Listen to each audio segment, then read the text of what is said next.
정부가 연휴 지나고 30일부터 실내 마스크 착용을 권고로 바꾸기로 했습니다. 다만 대중교통과 병원, 약국 등에서는 계속 마스크를 써야 합니다. 취재기자 연결합니다. 장하영 기자.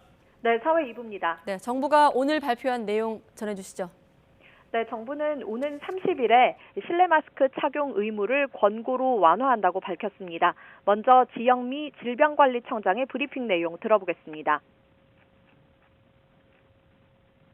실내 마스크 착용 의무 조정은 설 연휴가 지난 후인 1월 30일 월요일부터 시행하겠습니다. 조정이 시행되면 실내 마스크 착용 의무는 일부 시설을 제외하고 권고로 전환됩니다.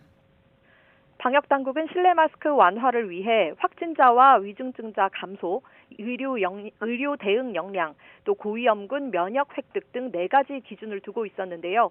감염 취약시설의 동절기 추가 접종률이 지난 13일 목표인 60%를 달성했고 신규 변이나 해외 유행 상황의 영향도 제한적일 거라며 완화 배경을 설명했습니다. 하지만 모든 실내에서 마스크를 벗을 수 있는 건 아닙니다. 병원과 약국, 대중교통을 이용할 때는 여전히 반드시 마스크를 착용해야 합니다. 또 감염 취약시설인 장기 요양기관이나 장애인 복지시설도 이번 완화 대상에 포함되지 않았습니다. 네, 실내에서 마스크를 벗는 건 2년 3개월 만인 거죠? 네, 그렇습니다. 이번 의무 조정 결정으로 2년 3개월여 만에 카페나 식당, 학교와 사무실 같은 실내에서도 마스크를 벗을 수 있게 됐습니다. 정부는 지난 2020년 10월 13일부터 실내 마스크 착용을 의무화하고 과태료 10만 원을 물려왔습니다.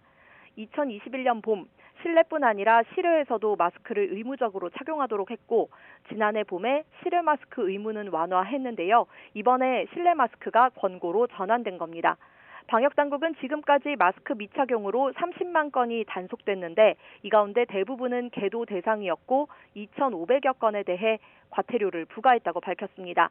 정부는 마스크 착용 의무가 조정되더라도 마스크의 보호 효과나 필요성이 사라지는 게 아니라며 특히 고위험군의 마스크 착용을 강력히 권고했습니다.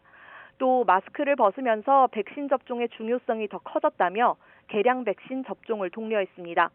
병원이나 대중교통시설에서도 마스크를 벗을 수 있으려면 코로나19의 법정 감염병 등급이 현재 2급에서 4급으로 하향 조정해야 한다고 설명했습니다.